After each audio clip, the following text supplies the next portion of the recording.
Background. My company sets up a booth at a carnival, and we engaged several part-timers to assist. The part-timers are required to go around the carnival grounds to distribute flyers, share information, and direct visitors to our booth. The story. On the day of the carnival, after setting up, I met with the part-timers to prepare them for the day. Out of all the part-timers, only one was late. She mentioned she would be 15 minutes late, but it was closer to an hour. As we couldn't wait, I briefed the others and deployed them for the day. When she arrived, she had her young child with her. Due to the nature of the job, we couldn't have her working while lugging her kid around. She knew this. She said, "My husband couldn't handle the child, so I had to bring her along." I replied, "I can't have you working with your kid." She responded, "It's not my problem.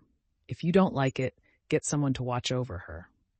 My colleague, who was watching this unfold, offered to look after her child. He was only required to help out during the start and end of the carnival, so he was entirely free during the event.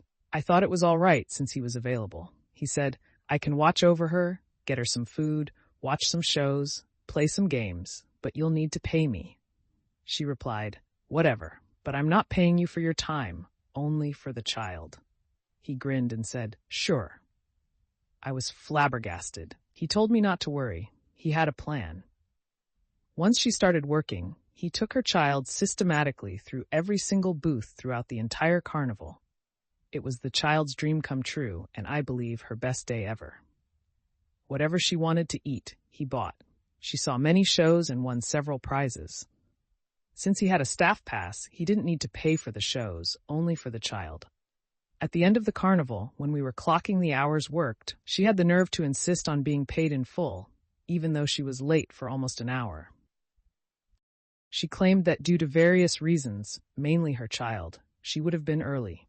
She was ranting, and I didn't really pay attention, as I was tired and I don't decide on the pay.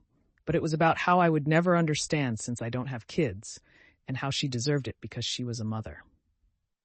My manager, nearby, winked at me and took over. He said he was very pleased with the day's sales and how we were very supportive of her and that we should give kids the best. He told me not to worry about the hours she worked and she would be paid in full. After hearing this, not a single thank you came from her. Instead, she declared loudly, "At least someone understands." She had a condescending and victorious look on her face. Thankfully, it didn't last long. The kicker for her was that her child spent roughly $100, and with her pay at $15 per hour for 8 hours, totaling $120, she made a whopping $20 for the whole day. My colleague made it a point to keep track of the expenses, receipts, tickets, stubs, etc., and took tons of photos.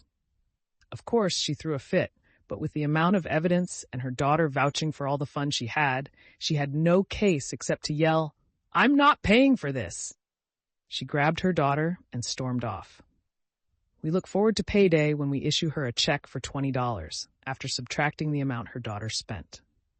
Regarding pay deductions, it's not illegal because she is technically not an employee. Her choice, not ours.